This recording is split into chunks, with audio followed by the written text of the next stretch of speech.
I know you might have been taught in your school days that there was an African river that was found by an European man. The question here is that, were there not people living around the river, fishing around the river before the arrival of the European man? Move close, let's discuss. In 1795, the European interest led them on a journey to search for rivers and their source. One of the European activities by then was to explore and make research.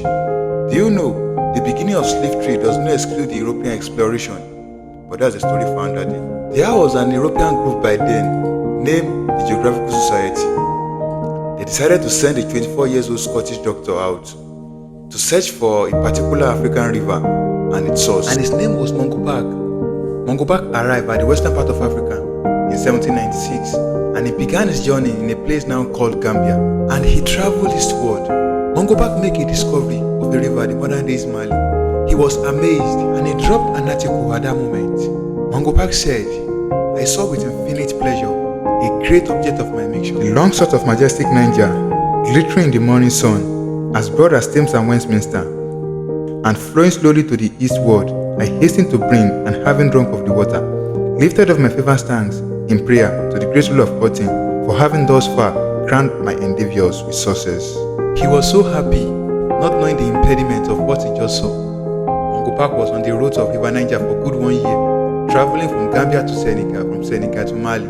Navigating almost 300 miles on the river, he couldn't find the source of the river. In 1797, Mungo Park returned back to Europe. The news of Mungo Park continued to spread scientifically all over the world. But the point is that he is here to find the source of the river. How satisfying would the story be hadn't been he has found the source of the river? Mungo Park arrived at Europe, but he couldn't rest at all. He kept finding every strategy to get the source of the river. In March 1805, Mungo Park decided to move out again to find the source of that same river. He found a well-funded expeditionary group of 44 Europeans on their way to West Africa. 39 of them got demised, and just 5 of them were able to reach the river in August 1805. Mungo Park does not allow the demise of his group member to discourage him. He continued his journey with him, and he built an unsteady canoe to pass across the river on November 17, 1805. The moment Mungo Park began to experience some casualties on the river, he decided to write a letter to his wife. And the Secretary of the State of War and Colony, Lord Carden, he handed the letter over to his servants to deliver it to the British authority at the coastal region of the river. The contents of the letter goes like this: "I this day hosted the British flag and shall set sail to the east with the fixed resolution to discover the termination of the Niger or perish in the attempt." That was the last letter Mungo Park wrote, and his servant Isaac took it to the coast of the river.